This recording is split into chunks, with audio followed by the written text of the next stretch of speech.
أشهد أن لا إله إلا الله وحده لا شريك له وأشهد أن محمدا عبده ورسوله رب اشرح لي صدري ويسر لي أمري واحلل عقدة من لساني يفقهوا قولي اللهم لا علم لنا إلا ما علمتنا إنك أنت عليم حكيم وعلمنا من علمك وزدنا علما ينفعنا واجعلنا عاملين بما علمتنا اللهم اهدنا واهدي بنا واجعلنا سببا لمن اهتدى من عبادك آمين يا رب العالمين. Amma ba'du. Jemaah yang dirahmati oleh Allah Subhanahu wa taala, segala puji hanya bagi Allah taala.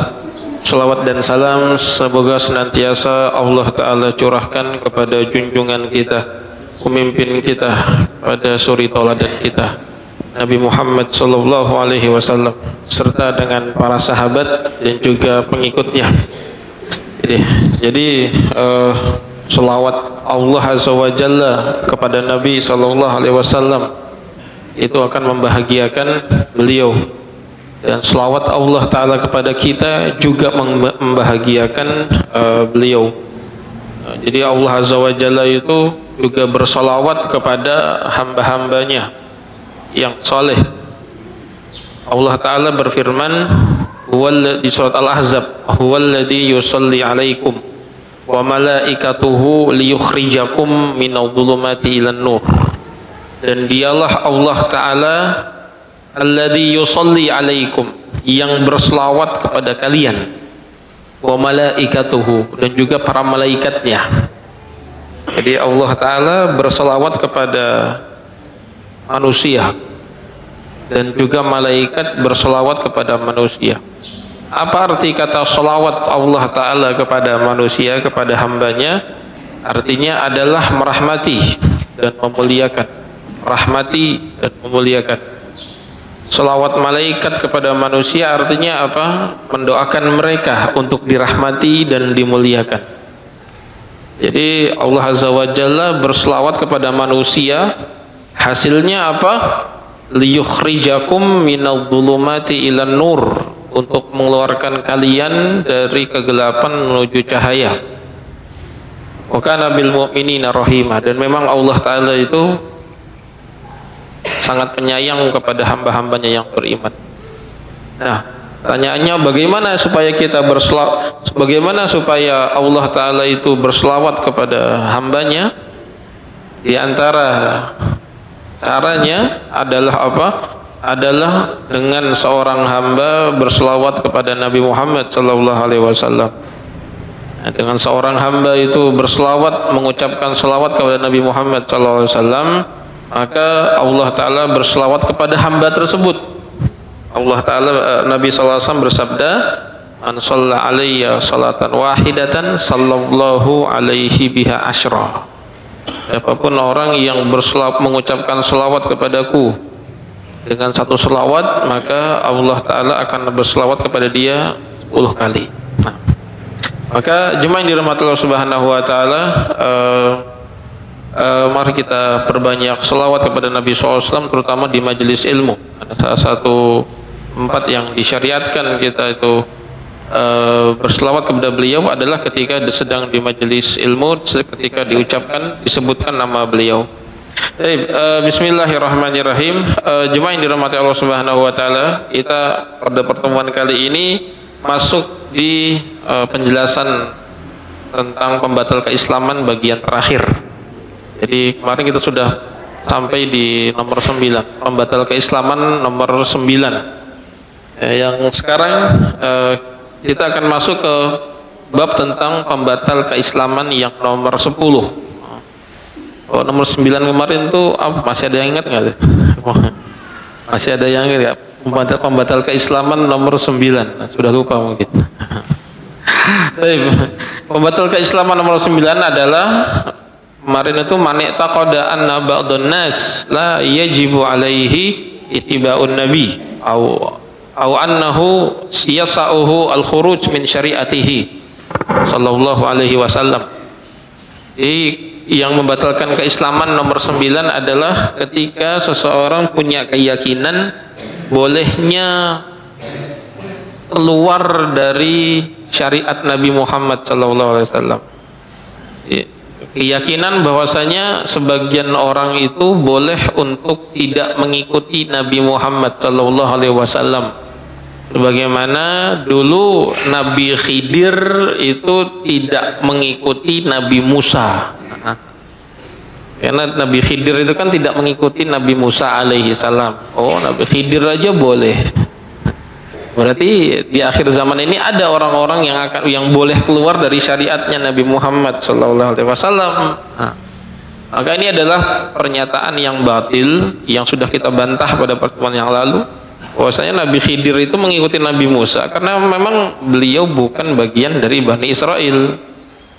Nabi Musa itu diutus khusus untuk Bani Israel. Karena di dunia ini kan banyak suku, banyak kabilah, banyak klan. Masing-masing klan itu ada nabinya sendiri-sendiri. Kalau klannya Bani Israel, ya itu nabinya waktu itu Musa alaihissalam. Isi dunia kan bukan cuma Bani Israel saja, ada Bani ini, Bani ini, Bani ini. Masing-masing ada nabinya sendiri. Dan Nabi Khidir bukan Bani Israel. Makanya Nabi Khidir tidak wajib mengikuti Nabi Musa alaihissalam. Nah, beliau punya syariat sendiri, beliau punya tata cara ibadah sendiri. Nah, jadi adapun Nabi Muhammad sallallahu alaihi wasallam itu diutus untuk semua manusia, tanpa memandang klan, tanpa memandang letak geografis, tanpa memandang waktu. Pokoknya selama selama dia itu jenisnya masih manusia, yang merasa manusia, itu dia wajib untuk mengikuti Nabi Muhammad SAW. Kecuali kalau dia sudah merasa dia bukan manusia, nah itu terserah itu. Jadi jemaah yang dirahmati Allah Subhanahu Wa Taala, itu yang pembatal keislaman yang 9. Nah, yang terakhir ini, yang terakhir yang membatalkan keislaman adalah apa? Al-i'radu an dinillah, la yata'allamuhu wa la ya'malu bihi. Jadi yang terakhir yang membatalkan keislaman seseorang adalah al-i'rad an dinillah. Al-i'rad itu apa? Al-i'rad itu artinya adalah berpaling, berpaling, tidak peduli, emoh, tidak mau. Gitu.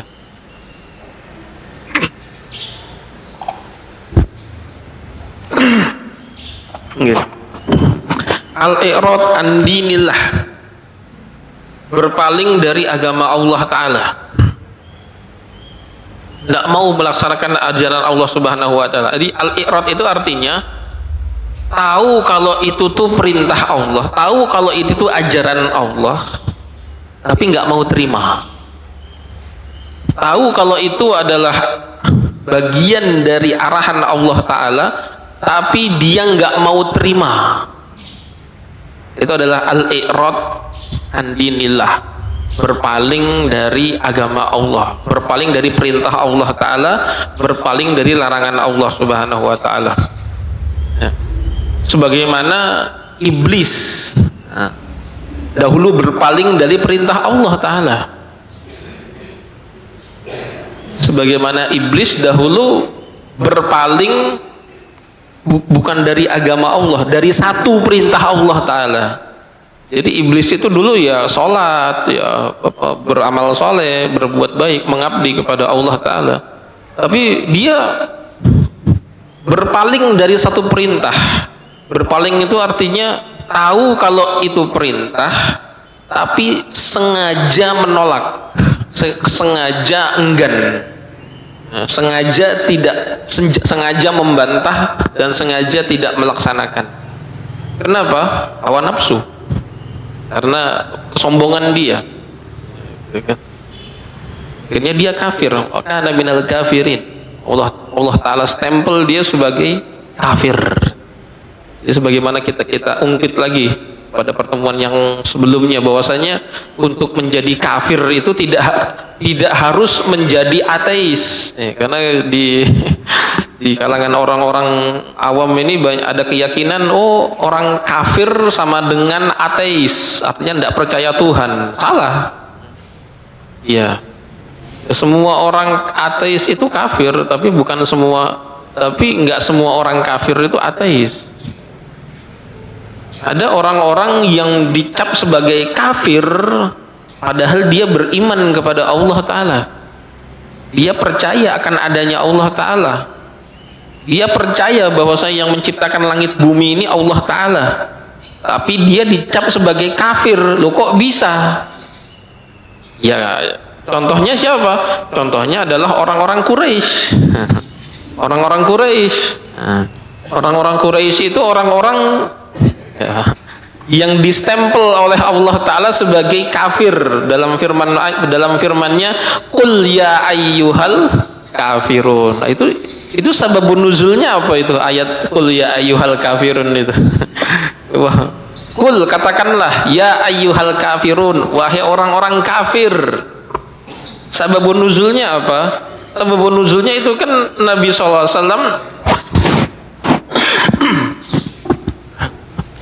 Nabi SAW itu ajarannya dinego. Orang-orang Quraisy itu menego ajarannya Nabi Muhammad SAW. Ya Muhammad, ya gini aja Muhammad, gini kita negosiasi. Ya, kamu nyembah Tuhan kita setahun, nah nanti kita juga nyembah Tuhanmu setahun. Ya, kami nyembah Allah Ta'ala setahun, nanti kamu juga nyembah Lata dan Uzza setahun juga, gitu kan. Tanya kata Nabi SAW, apa-apaan itu. Ya, akhirnya dinego lagi. Gini saja. Ini, kalau ini kami nyembah setahun itu 11 bulannya kami nyembah Tuhan engkau Allah Ta'ala. Nah, nanti 1 bulan engkau nyembah Tuhan kami Lata dan Uzza. Nggak mau. Ya sudah gini, kalau gitu setahun, setahun kurang seminggu, nah itu kami nyembah ikut engkau. Nanti seminggu dari 1 tahun itu kamu ikut kami nyembah Lata dan Uzza. Ya sudah gini, sehari saja dari setahun itu, satu hari satu tahun kecuali 1 hari kami ikut kamu. Nanti ada 1 hari dari 1 tahun kamu ikut kami nyembah Lata dan Uzza. Maka karena dinego seperti itu, turunlah ayat ini. Qul ya ayyuhal kafirun, katakan wahai Muhammad, katakan wahai orang-orang kafir. Siapa yang dimaksud orang kafir itu? Orang-orang Quraisy. Apakah orang Quraisy itu tidak percaya kepada akan adanya Allah Ta'ala? Percaya. Allah Ta'ala berfirman, wala in sa'altahum man khalaqahum la yaqulunna Allah. Kalau engkau tanya mereka, wahai Muhammad, siapa yang menciptakan mereka? La yaqulunna Allah. Mereka akan mengatakan Allah. Wala in sa'altahum man khalaqas samawati wal arda wa sakhkhara asy-syamsa wal qamara la yaqulunna Allah.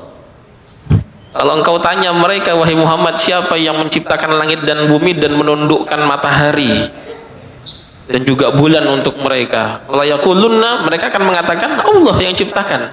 Jadi orang kafir Quraisy itu bukan orang pagan seperti orang Inka atau orang apa atau seperti orang-orang primitif yang nggak kenal Tuhan. Jadi orang kafir Quraisy itu bukan seperti orang Yunani yang nyembah matahari, bukan. Orang Quraisy itu bukan seperti orang-orang Nordik yang dia nyembah dewa-dewa, itu bukan. Atau orang-orang di suku lain pedalaman primitif yang mereka bikin piramid untuk nyembah bulan, bukan. Orang Quraisy itu orang yang beriman kepada Allah Ta'ala, beriman bahwasanya Allah menciptakan. Cuma mereka berkeyakinan yang disembah itu bukan hanya Allah. Allah ya disembah, Lata disembah, Uzza disembah. Allah Ta'ala, orang yang seperti ini Allah Ta'ala stempel dengan stempel kekafiran. Qul ya ayyuhal kafirun, katakan Muhammad, wahai orang-orang kafir. Jadi apakah orang Quraisy itu ateis? Nggak ateis, percaya Allah Ta'ala kok. Cuma mereka percaya Allah Ta'ala, tapi mereka ibadahnya bagi-bagi gitu loh.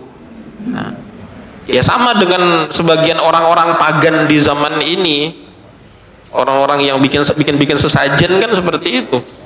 Bikin sajen ke gunung, bikin sajen ke batu, bikin sajen ke laut, sajen ke pohon. Itu kan kalau ditanya, Mbah apa ini yang menciptakan langit bumi itu demit toh? Apakah demit-demit yang Mbah sembah itu yang ciptakan langit dan bumi? Jawabannya ya ora. Ciptakan langit bumi itu Allah. Yang menciptakan langit bumi Allah. Cuma ini kita bikin sesajen supaya apa? Supaya dia nggak ganggu kita. Nah, itu sama seperti Lata dan Uzza seperti itu. Diperlakukan, distempel kafir. Oke. Jadi itu sekali lagi, untuk jadi kafir itu tidak harus ateis. Jika orang itu mensekutukan Allah Azza wa Jalla, itu kafir. Loh, kok kafir Ustaz ya? Suka mengkafirkan? Loh, bukan saya mengkafirkan, itu ayat yang mengkafirkan. Jadi bukan kita mengkafir-kafirkan, Allah Ta'ala yang bilang kafir, karena kondisi mereka dengan kondisi orang Quraisy sama. Sama dengan yang di sini. Iblis itu distempel kafir bukan karena dia ateis, bukan karena dia nggak percaya Tuhan. Bahkan iblis itu bicara langsung kepada Tuhan di langit ketujuh, berdialog langsung, nggak pakai penterjemah, langsung berdialog dengan Allah Ta'ala. Tapi distempel kafir. Loh, kok bisa? Kok bisa orang percaya kepada Allah distempel kafir itu kenapa? Jawabannya karena dia i'rad an amrillah, an dinillah. Karena dia berpaling dari perintah Allah. Satu perintah doang, satu perintah untuk sujud kepada Adam alaihissalam. Tahu itu perintah Allah, sadar itu perintah Allah, tapi dia tolak, dia nggak suka. Akhirnya wa kana minal kafirin, maka dialah orang kafir. Nah, maka siapapun kondisinya yang seperti ini, maka nasibnya sama. Jadi al-i'rad an dinillah, berpaling dari agama Allah Subhanahu wa Ta'ala. Nah, dan kemudian musannif di sini menjelaskan salah satu bentuk berpaling dari agama Allah Azza wa Jalla. Bentuk sederhana, paling sederhana, bentuk paling paling vital, paling asasi, yaitu apa? La yata'allamuhu wa la ya'malu bihi. Tidak mau mempelajari dan tidak mau mengamalkan. Ini bentuk berpaling dari agama Allah yang paling asasi ini. Nanti turunannya bisa macam-macam itu. Bisa bisa dinasehatin dablek. Nah, itu turunannya, gitu kan. Tapi bentuk asasinya adalah apa? La yata'allamuhu. Bentuk seseorang itu berpaling dari agama Allah adalah dia tidak mau mempelajari agama Allah Ta'ala. Wala ya'malu bihi, dan dia tidak mengamalkannya, tidak mau mengamalkannya. Belajar saja nggak mau, apalagi mengamalkan. Orang kan amal itu dibangun di atas ilmu, amalan itu dibangun di atas ilmu. Tidak mungkin seseorang itu bisa beramal kecuali dia harus berilmu. Itu hukum dunia seperti itu. Tidak mungkin seseorang bisa beramal kecuali setelah berilmu. Bisa nggak seseorang itu ngedit video kalau dia nggak punya ilmu editing video? Nggak bisa. Bisa nggak orang itu benerin motor kalau dia nggak punya ilmu memperbaiki motor? Nggak bisa. Bisa nggak orang itu berbicara depan umum kalau dia nggak punya ilmu public speaking? Nggak bisa. Jadi semua itu ada ilmunya. Nggak mungkin seseorang itu beramal kecuali didahului dengan ilmu. Maka dalam agama juga seperti itu. Nggak mungkin seseorang itu bisa beramal agama kecuali dia harus berilmu dulu. Nah, kalau berilmu saja tidak mau, apalagi beramal. Jadi berpaling dari agama Allah, tidak peduli dengan agama Allah Azza wa Jalla, itu bentuk kekafiran. Nauzubillah min dzalika. Dan ini khawatirnya banyak di antara saudara-saudara kita itu yang terjatuh dalam kekafiran dalam kondisi dia tidak sadar. Dia tidak sadar, tidak mau belajar agama, tidak mau mempelajari apa perintah Allah Subhanahu wa taala. Beda dengan nggak belajar ya. Jadi bedakan antara tidak belajar dengan tidak mau belajar. Nah, itu dua hal yang berbeda. Kalau nggak dibedakan nanti banyak yang dihukumi kafir nanti. Beda antara tidak belajar dengan tidak mau belajar. Kalau tidak belajar agama, itu masih ada pintu uzur di situ. Mungkin karena dia sibuk, karena dia tidak ada akses ke ilmu agama.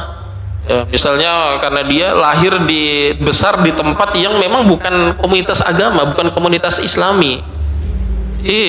Sehingga dia nggak ngerti hidup tuh harus ngapain, nggak ngerti harus ternyata itu harus tutup aurat, itu nggak ngerti. Nah, itu orang-orang yang seperti itu namanya orang yang tidak belajar ilmu agama. Nah, itu udzur. Tapi kalau orang yang tidak mau belajar ilmu agama, nah itu yang terancam itu. Apa ki? Agomo. Alah, jangan mabuk agama, Mas. Wah, diajak belajar agama, mama dia bilang jangan mabuk agama. Dia ditanya, ayo Mas, kita sholat. Wah, sampeyan tuh ekstremis. Oh, itu pergi sholat dibilang ekstremis. Pergi sholat dibilang ekstremis. Itu ada orang seperti itu, ada seperti itu. Yang sok soleh, wah ini terlalu Arab-Araban, nutup aurat pakai hijab. Ini terlalu Arab-Araban, bertentangan dengan budaya tradisi lokal. Itu bentuk, salah satu bentuk al-i'rad an dinillah, salah satu bentuk berpaling dari agama Allah Subhanahu wa taala. Khawatirnya orang seperti ini akan terjatuh ke dalam kekafiran. Alhamdulillah. Oke. Jadi bedakan antara tidak belajar agama dengan tidak mau belajar agama. Itu dua hal yang berbeda. Oke. Dalilnya apa, Ustadz? Dalilnya seseorang itu akan terjatuh dalam kekafiran. Apa dalilnya, Ustadz? Seseorang itu terjatuh dalam kekafiran karena berpaling dari agama. Dalilnya banyak. Di antaranya adalah firman Allah Subhanahu wa taala dalam Al-Qur'an. Allah taala berfirman, "Wa man adzlamu mimman dzukira bi ayati rabbih tsumma a'rada anha. Inna minal mujrimina muntaqibun." Wa man adzlamu, dan siapa yang lebih zalim? Siapa lagi yang lebih zalim? Mimman dzukira bi ayati rabbih, siapa lagi yang lebih zalim daripada orang yang diingatkan dengan ayat-ayat Tuhannya, dengan ayat-ayat Allah Subhanahu wa taala, tsumma a'rada anha, kemudian dia malah berpaling dari ayat-ayat itu. Diingatkan tentang tentang ayat-ayat Allah, diingatkan tentang ajaran-ajaran Allah Azza wa Jalla, terus dia berpaling, dia nggak mau peduli. Ada seperti itu, ada itu kan. Kalau diingatkan dengan halal haram, dia mengatakan, jangan bawa-bawa Tuhan, Mas. Ya, mas di sini jangan bawa-bawa Tuhan, gitu. Dia pikir tempat dia berpijak itu bukan punya Tuhan. Ya, dia pikir badan yang dia pakai untuk bermaksiat itu bukan punyanya Tuhan, mungkin itu punya nenek moyang dia pikir. Jadi jangan bawa-bawa Tuhan. Kalau diingatkan dengan ayat-ayat Allah Taala, berpaling. Jangan bawa-bawa Tuhan. Diingatkan, dinasehati tentang surga neraka, sudah, jangan mabuk agama. diingatkan dengan surga dan neraka datang hari akhir, diingatkan jangan munafik. Diingatkan dengan ajaran Allah Ta'ala halal dan haram, dia bilang kamu munafik gitu. Padahal dia nggak tahu arti munafik itu apa. Ini orang-orang yang berpaling dari agama Allah Subhanahu wa Ta'ala. A'udzubillahi min dzalik. Orang yang seperti ini, kata Allah Ta'ala, orang yang tidak ada orang yang lebih zalim dibandingkan orang ini. Wa man adlamu mimman dzukira bi ayati rabbih fa'arada anha thumma a'rada anha. Siapa lagi ya orang yang lebih zalim dibandingkan orang yang diingatkan ayat-ayat Allah kemudian dia berpaling dari ayat-ayat Allah Ta'ala itu. Inna minal mujrimina muntaqimun. Dan kami akan muntakim itu apa? Membalas dendam. Kami akan membalas dendam kepada orang-orang mujrim. Mujrim itu apa? Mujrim itu penjahat, orang-orang bejat, orang-orang yang berpaling dari ayat-ayat Allah. Jadi Allah Ta'ala menamakan orang-orang yang berpaling dari ayat-ayat Allah itu adalah mujrimin. Mujrimin itu apa? Orang-orang bejat.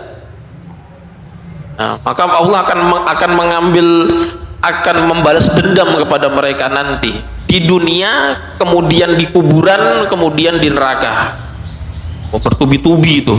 Ya Allah Ta'ala kalau sudah balas dendam itu mengerikan. Allah Azza wa Jalla itu maha pengasih, maha penyayang bagi orang-orang yang tahu diri. Ya, kalau orang-orang nggak tahu diri, nggak sadar diri kalau dia itu hamba, orang-orang yang tidak tahu diri, yang tidak sadar diri kalau dia itu hamba, dia nggak sadar kalau dia tuh numpang hidup di tempatnya Allah Ta'ala, numpang hidup di atas bumi Allah, numpang hidup di kolong langitnya Allah Ta'ala. Kalau makan pun Allah yang kasih, kalau dia bernafas pun Allah yang izinkan, kalau di matanya berkedip pun itu atas izin dari Allah Subhanahu wa Ta'ala. Nggak orang hamba tapi nggak sadar kalau dia itu hamba. Kawula rumangsa Gusti. Kawula rumangsa Gusti, hamba tapi ngerasanya dia itu bos, hamba tapi tapi nggak sadar kalau dia tuh hamba rasa raja. Orang seperti ini, orang yang nggak tahu, yang tidak tahu diri seperti ini, inna minal mujrimina muntaqimun. Kami membalas dendam atas orang-orang bejat seperti ini. Di mana? Di dunia dengan dihinakan, kemudian masuk kuburan dibalas dendam lagi oleh Allah Ta'ala di sana, masuk neraka lagi ketemu sama Zabaniyah. Sanadhu Zabaniyah. Kami akan panggil tuh Zabaniyah. Jadi jemaah yang dirahmati Allah Subhanahu wa Ta'ala itu jadi berpaling dari ayat-ayat Allah Ta'ala. Dalam itu di surat surat setelah surat Luqman, surat apa namanya itu? Lupa saya. Yang dibaca setiap hari subuh Jumat itu. Nah ini yang sekarang di surat Al-Kahfi. Allah Ta'ala berfirman, وَمَنْ أَظْلَمُ مِمَّنْ ذُكِّرَ بِآيَاتِ رَبِّهِ فَأَعْرَضَ عَنْهَا وَنَسِيَ مَا قَدَّمَتْ يَدَهُ إِنَّا جَعَلْنَا عَلَى قُلُوبِهِمْ أَكِنَّةً أَن يَفْقَهُوهُ وَفِي آذَانِهِمْ وَقْرًا وَإِنْ تَدْعُوهُمْ إِلَى الْهُدَى فَلَنْ يَهْتَدُوا إِذًا أَبَدًا. Surat Al-Kahfi ayat 57. Harusnya sudah hafal nih, karena tiap hari Jumat dibaca. Harusnya sudah hafal gitu. Karena kita kalau mau menghafalkan Al-Kahfi itu Pak, itu satu pekan satu ayat saja. Satu pekan satu ayat, itu kan ada 100 sekian ayat itu. Satu pekan satu ayat itu 2 tahun hafal kok Al-Kahfi itu. Pasti. Asal satu pekan satu ayat kan nggak susah. Itu dibacakan Al-Kahfi dibaca setiap malam Jumat dan hari Jumat. Kalau kita mau ngafal satu ayat satu pekan aja, itu 2 tahun hafal itu Al-Kahfi. Ya, kalau mau. Ya. Jadi Allah Ta'ala berfirman, waman azlam, siapa lagi yang lebih zalim, mimman dzukira bi ayati rabbih, dibandingkan orang yang orang yang diingatkan dengan ayat-ayat Allah Ta'ala, fa'a'rada anha, kemudian dia berpaling dari ayat-ayat itu, wa nasiya ma qaddamat yadah, dan dia tidak sadar dengan apa-apa yang dia lakukan. Dia melupakan dosa-dosa dia.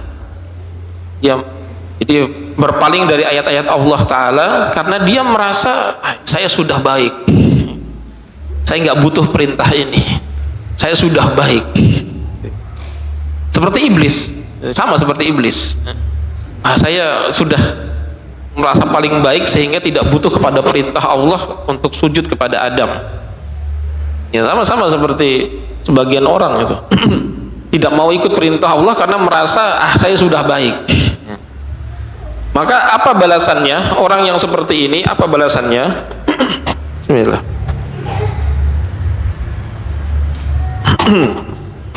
Alhamdulillah. Ini gara-gara makan gorengan di musim hujan ya, seperti ini. Jadi alhamdulillah. Jadi balasannya apa? Inna ja'alna ala qulubihim akinnatan ayyafqahuhu. Orang-orang yang berpaling dari peringatan Allah Subhanahu wa taala, kami akan jadikan dalam hati-hati mereka akinnah, penutup, ayyafqahuhu, sehingga mereka tidak bisa memahami ayat-ayat Allah Ta'ala. Wa fi adhanihim waqara, dan di telinga mereka kami jadikan sumbatan.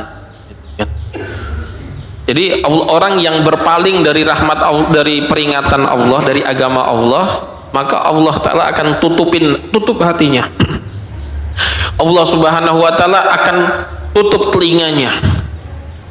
Kalau sudah Allah Ta'ala tutup hatinya, tutup telinganya, apa yang terjadi? Ayat setelahnya, wa in tad'uhum ilal huda falan yahtadu idan abada. Dan kalau orang yang sudah ditutup hatinya oleh Allah Ta'ala, sudah ditutup telinganya oleh Allah Ta'ala, jadi mendengar nasihat tuh hasilnya dia akan mendengar nasihat seperti angin lewat gitu kan. Oh gitu.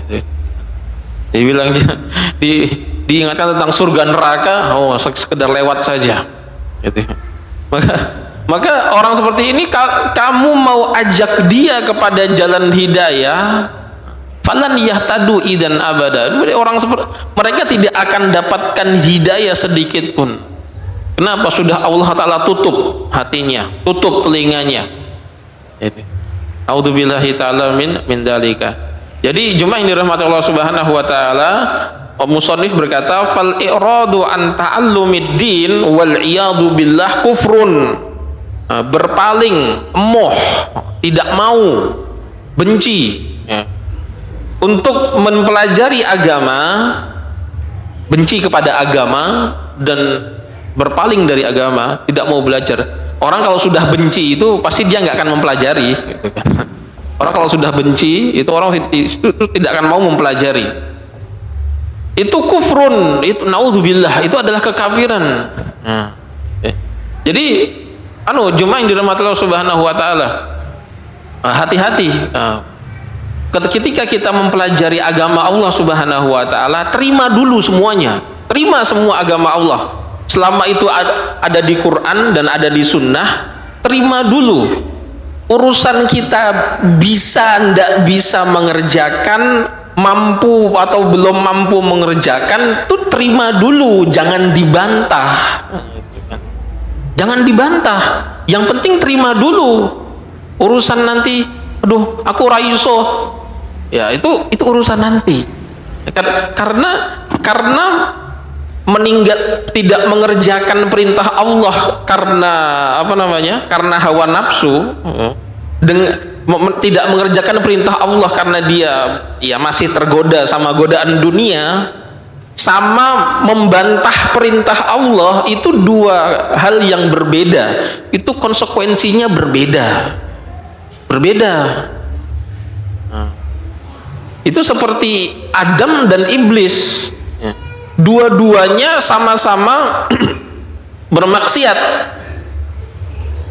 dua-duanya sama-sama melanggar perintah Allah Subhanahu wa taala, tapi hasilnya beda, konsekuensinya beda, nasibnya juga berbeda, gitu kan.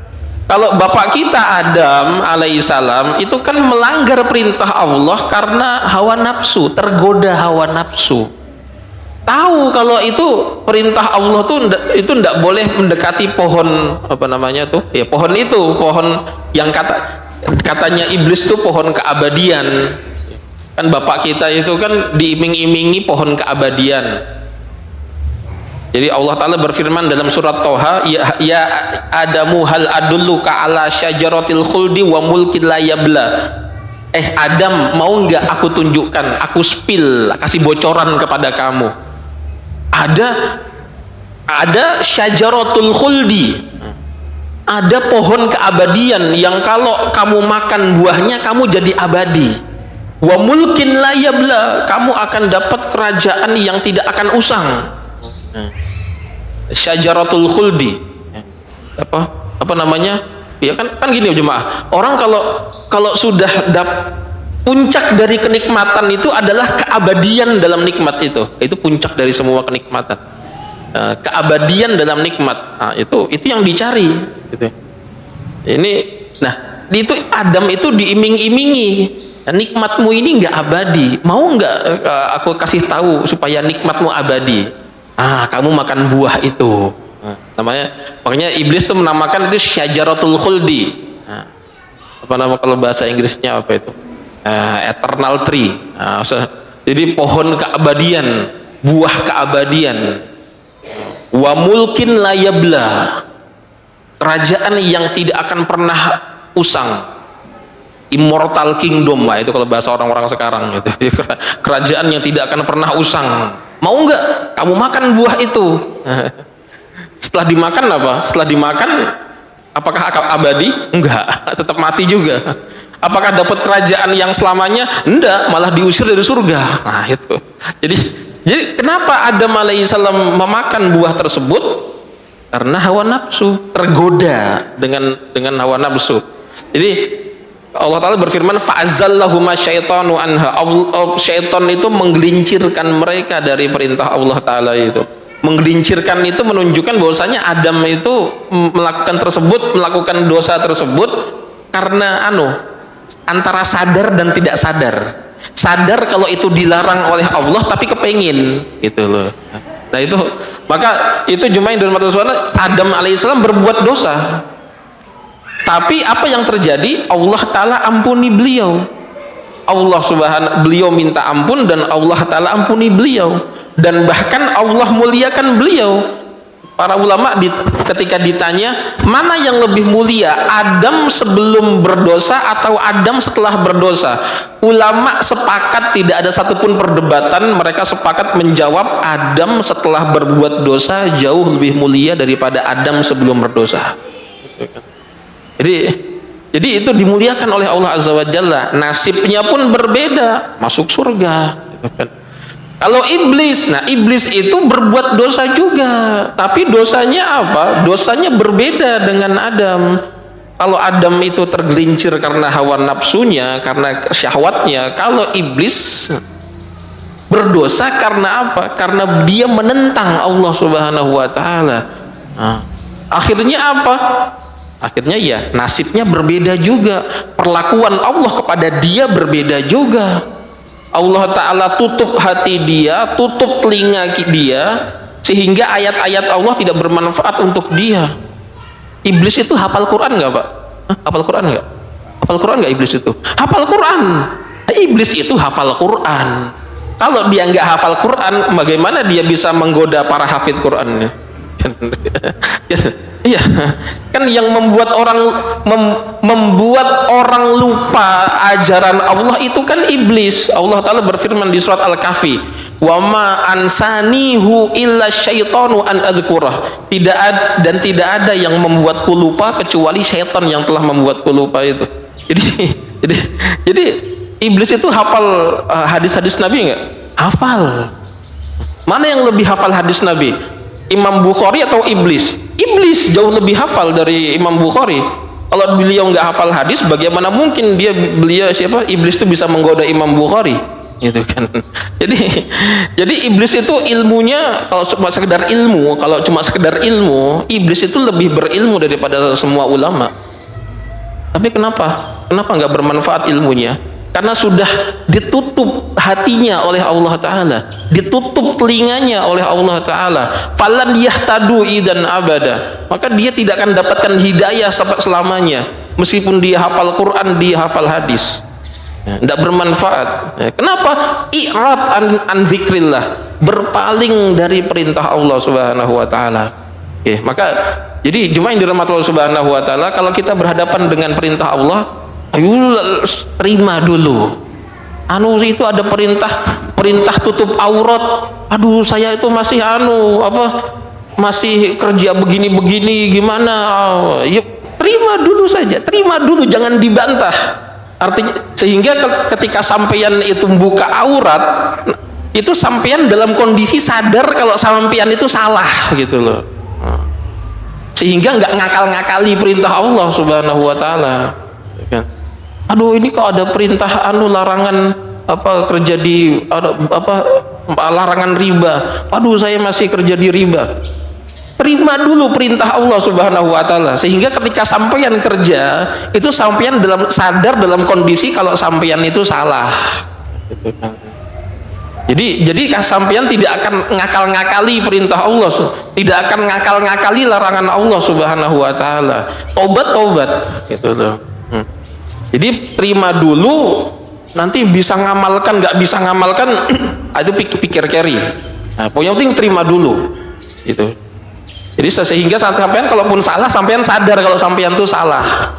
Nah, beda dengan orang yang menolak ajaran Allah Ta'ala, ya, mentang-mentang dia itu masih buka aurat, datang perintah tutup aurat, diakal-akali. Wah, itu kan kearap-arapan. Wah, itu kan itu nggak modis. Wah, itu kayak pocong. Itu naudzubillah. Ini yang model seperti ini kelakuannya iblis. Dan hasilnya beda, jemaah. Hasilnya beda, nasibnya juga beda, gitu. Oke. Maka jemaah yang dirahmati Allah Subhanahu Wa Ta'ala, jadi berpaling dari perintah Allah itu adalah sebab seseorang itu menjadi kafir. Naudzubillah min dzalik. Oke. Yang terakhir nih, sebelum masih ada 10 menit ya. Nah, ini ada yang berkata, ada yang tanya gini, Ustadz, kan Ustadz, ada al-udhru bil jahli, ada uzur dikarenakan kebodohan. Jadi orang itu kalau, ya itu benar, itu para ulama mengatakan itu ada namanya uzur bil jahl. Orang yang diberikan uzur tidak dihukum bil jahli. Kenapa? Karena dia nggak tahu, nggak berdosa karena dia nggak tahu. Oh, gak Ustaz, jadi kalau gitu kita nggak usah belajar agama aja. Kenapa? Kalau belajar agama nanti kita jadi banyak tahu mana halal mana haram. Kalau kita nggak belajar agama, nggak belajar halal haram, kan nanti jadi nggak tahu mana halal mana haram. Jadi kalau kita berbuat haram nanti nggak dihukum. Ya, jadi daripada belajar agama nanti banyak tahu sehingga kita dihukum, mending nggak belajar agama. Karena kalau kita nggak belajar agama, kita nggak banyak tahu, sehingga kalau kita nanti jadi berbuat dosa, kan kita nggak tahu kalau itu dosa. Jadi kita nggak dihukum. Ini perkataan seperti ini benar atau tidak? Jawabannya salah total, salah fatal, salah kaprah, gitu. Jadi gini jemaah, al-uzru bil jahl, orang diberikan uzur karena kebodohan, itu bagi siapa? Bagi orang yang berhak. Bagi orang yang berhak diberikan uzur. Berbuat dosa karena tidak tahu kalau itu dosa, tidak dihukum. Selama apa? Selama dia berhak dapat uzur itu. selama dia berhak dapat uzur itu. Pertanyaannya, siapa orang yang berhak dapat uzur ketika dia berbuat dosa? Siapa? Ya. Syarat pertama orang yang dapat uzur.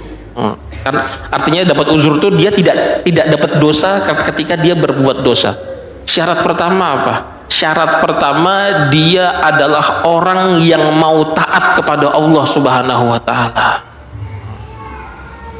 Dia orang yang mau taat kepada Allah Azza wa Jalla.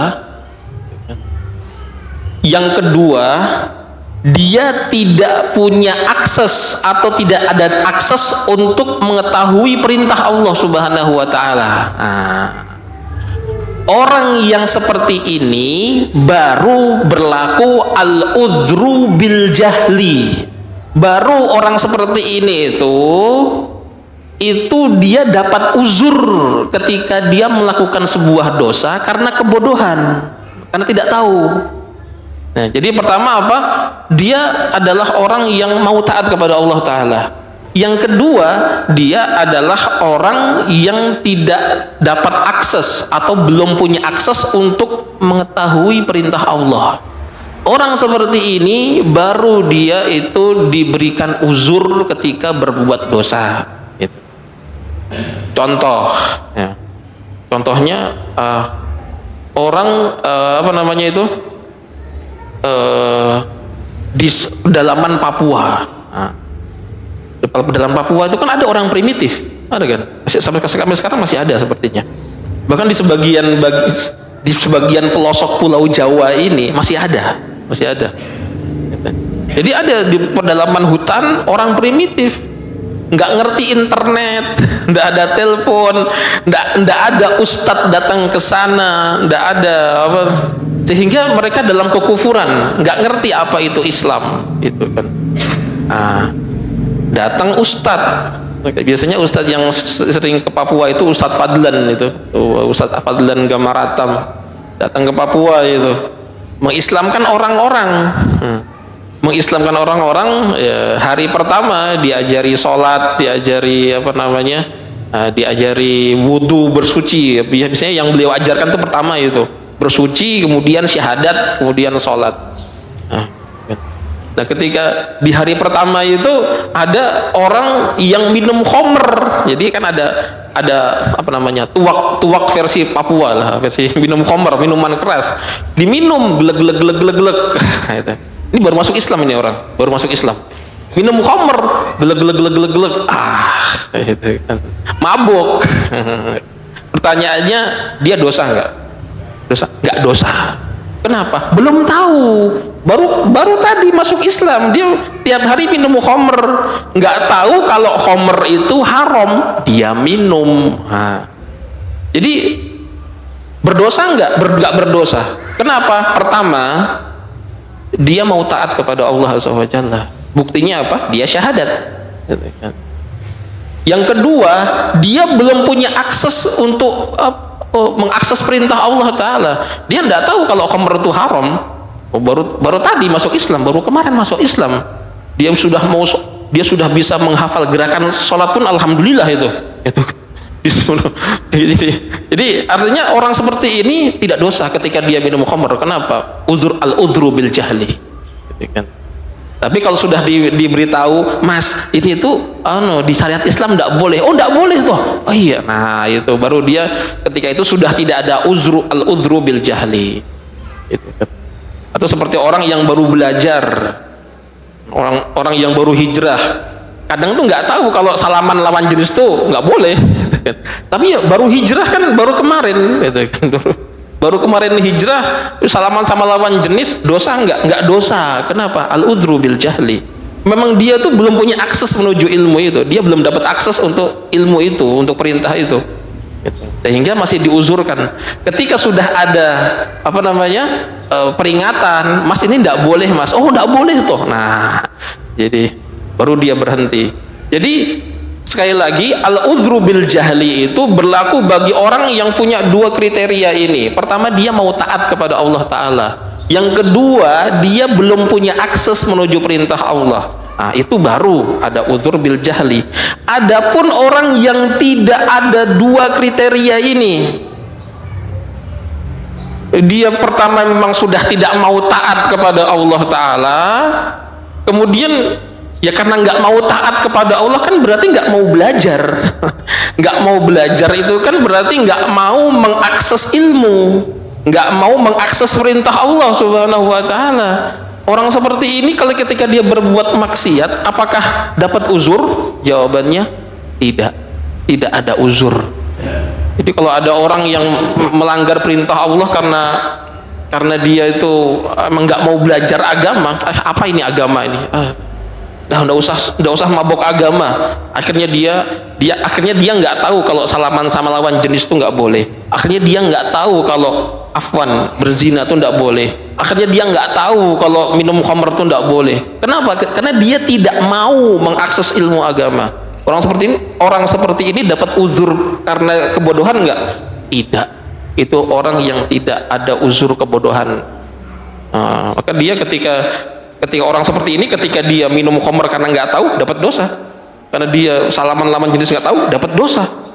Dia nggak tahu kalau berzina itu haram, dapat dosa juga. Karena dia berpaling dari agama Allah Subhanahu wa Ta'ala. Logikanya gini, Mas. Logikanya gini, jemaah. Ini kita tutup dengan kajian dengan ini. Ada santri, sampean punya pondok misalnya. Ada santri masuk, kan santri masuk pondok itu kan yang pertama kali dilakukan apa? Akan dibagikan kepada dia satu buku full. Isinya apa? Peraturan pondok. Peraturannya kan ada, tidak boleh kabur dari pondok, tidak boleh ini, tidak boleh itu. Ada pasti yang namanya pondok pesantren itu kan punya peraturan. Sama atau sampean kerja sampean bos di perusahaan. Sampean punya perusahaan kan pasti punya aturan. Ini masuk jam sekian, pulang jam sekian, tidak boleh begini, tidak boleh begini. Nah, ini ada karyawan sampean dibagikan buku peraturan perusahaan. Nah, dibaca. Oh iya, dia emang taat, maunya patuh sama perusahaan. Santri itu maunya patuh sama pondok, makanya dia baca. Ketika dia baca, kok tahu-tahu santri itu keluar dari pagar pondok. Kenapa? Karena kaget tadi ada mobil kayak mobil bapaknya tadi lewat. Wah, itu mobil bapakku ya. Dia keluar dari pondok ngingok gitu. Ditegur sama satpam. Ngapain kamu? Tadi tak kira mobil bapak saya. Orang dapat hukuman nggak orang seperti ini, santri seperti ini? Nggak dapat. Kenapa? Nggak sengaja. Dia maunya taat gitu. Dia maunya taat tapi nggak sadar kalau itu tuh sudah di luar pondok. Dapat hukuman nggak dapat gitu kan.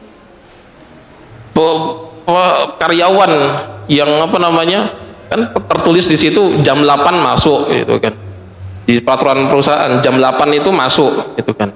Dia datangnya jam 8 tet gitu kan. Disalah-salahin, salah loh, kenapa? Harusnya jam 8 masuk tuh jam 8 kurang 10 sudah ada di sini. Oh maaf, saya nggak tahu, soalnya nih di sini tertulis jam 8 gitu kan. Dapat hukuman nggak dapat. Kenapa? Nggak sengaja. Dia nggak sengaja. Beda sama karyawan, sama santri yang dibagikan buku peraturan pesantren, buku peraturan perusahaan, dia lempar ke tong sampah. Apaan ini? Nggak usah dibaca, dibuang tong sampah, dibuang keluar. Ketika dia melanggar, dihukum nggak? Dihukum, bahkan dihukum 2 kali. Kenapa? Karena dia nggak membuang buku peraturan, nggak mau tahu peraturan. Yang kedua karena dia itu melanggar peraturan, 2 kali dihukum. Itu kalau di pesantren. Nggak baca buku peraturan itu ada hukumannya. Melanggar itu hukuman yang lain. Sama karyawan seperti itu kan, peraturan perusahaan dibuang. Ketika dia melanggar langsung dipecat. Itu kan. Jadi jemaah yang dirahmati Allah Subhanahu wa Ta'ala, sekali lagi, ini banyak orang yang bermain-main dengan uzur bil jahal. Oh, kalau nggak tahu nggak apa-apa. Tar dulu, nggak tahunya kenapa? Nggak tahunya itu karena nggak tahu atau nggak mau tahu. Itu 2 konsekuensi yang berbeda. Wallahu ta'ala a'lam bishawab. kita cukup sampai di sini. Kalau ada pertanyaan dipersilahkan nggih. Nggih. Ya. Nggih, betul. Nggih. Anu, yang Putri dulu, Pak. Nggih, yang Putri nggih. Tadi ada yang Putri mau nanya kayaknya. Ya Ustaz. Oh enggak. Enggak. Oh. Ada ini. Oh, ada. Iya, iya, iya. Apakah kita bisa mendoakan bahwa kita yang sudah meninggal yang tidak belajar ilmu agama yang melakukan pembatal keislaman? Jazakallahu khairan. Ya. Ustaz, boleh tidak mendoakan apa namanya orang tua yang dia itu meninggal dan dulu nggak tahu ilmu agama dan pernah melakukan sesuatu dari hal yang membatalkan keislaman ini.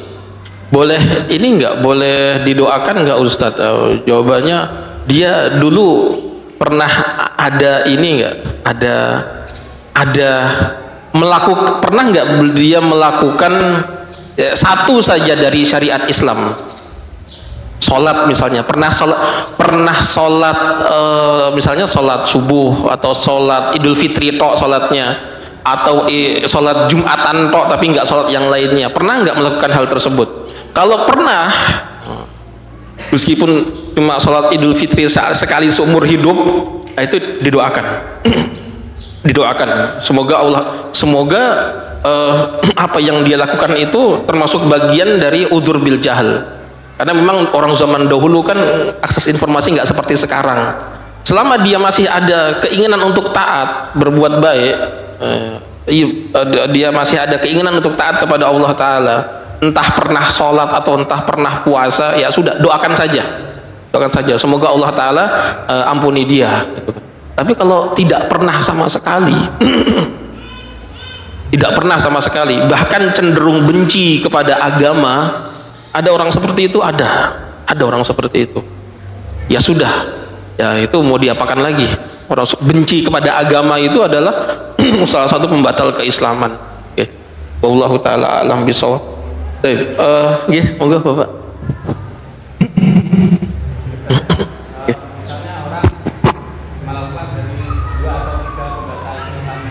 Nggih.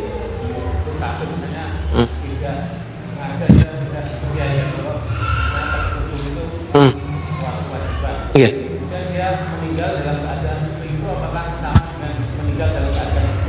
Oke.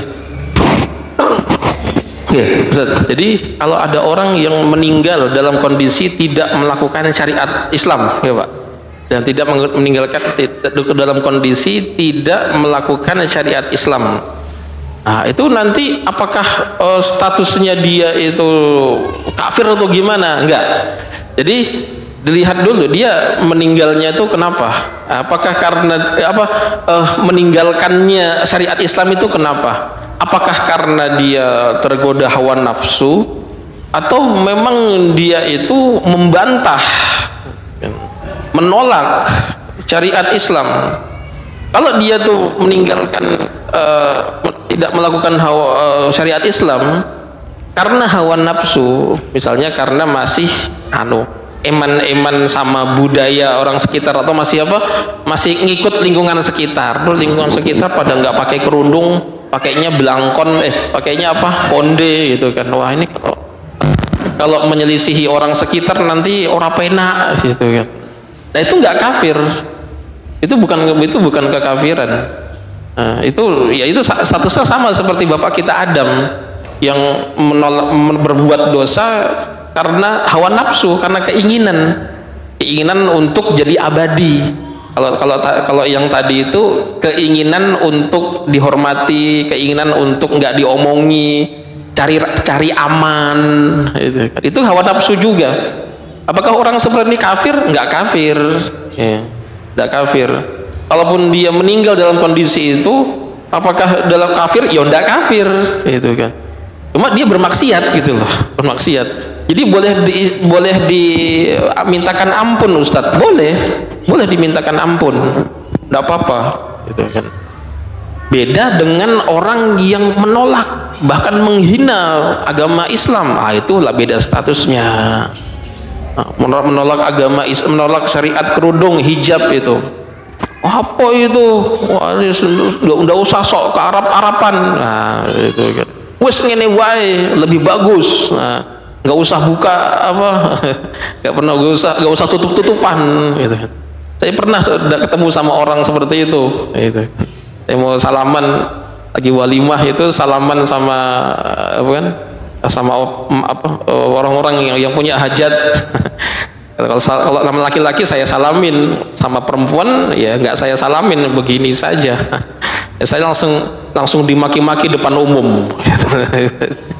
Ya dia nggak tahu kalau saya ustadz. Jadi tapi iya dimaki-maki depan umum.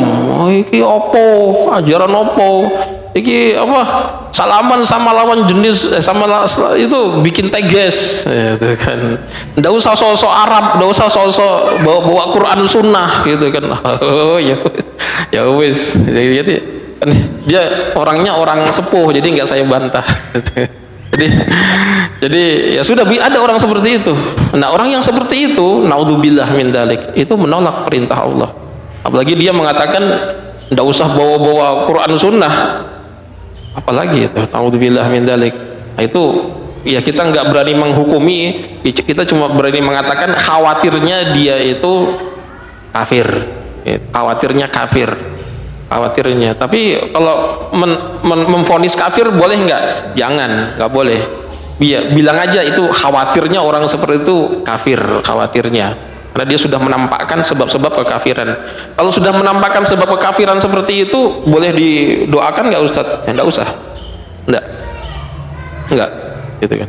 Orang Nabi SAW aja itu tidak mensolatkan orang yang fasik, tidak mensolatkan orang yang terbukti fasik, orang yang terbukti orang yang bejat, yang munafik, dan yang punya utang itu tidak disolati oleh Rasulullah SAW. Nah, padahal dia dohirnya Islam, tapi karena dia fasik, karena dia apa munafik, karena dia punya utang, Nabi SAW tidak mau menyolatkan. Menyolatkan itu kan artinya mendoakan, tidak mau menyolatkan. Terus yang menyolatkan siapa Ustadz? Yang menyolatkan orang-orang muslim yang bukan ulama, yang bukan tokoh masyarakat. Nah, itu yang keluarganya, itu yang menyolatkan. Tapi kalau yang dia itu terpandang sebagai tokoh agama, sebagai ustadz, sebagai tokoh masyarakat, itu tidak menyolatkan orang yang kriterianya seperti ini. Gitu. Wallahu taala a'lam bishawab. Jadi tadi ya jawabannya semoga bisa menjawab. Cukup ya, udah jam 7.12 ya, kita cukupkan sampai di sini. Semoga Allah Subhanahu wa taala mudahkan kita semuanya untuk meniti jalan yang lurus. Semoga Allah Azza wa Jalla tetapkan hati kita selalu di atas hidayah Islam. Semoga Allah Azza wa Jalla selalu lindungi kita dari semua keburukan di dunia dan di akhirat. Amin ya rabbal alamin.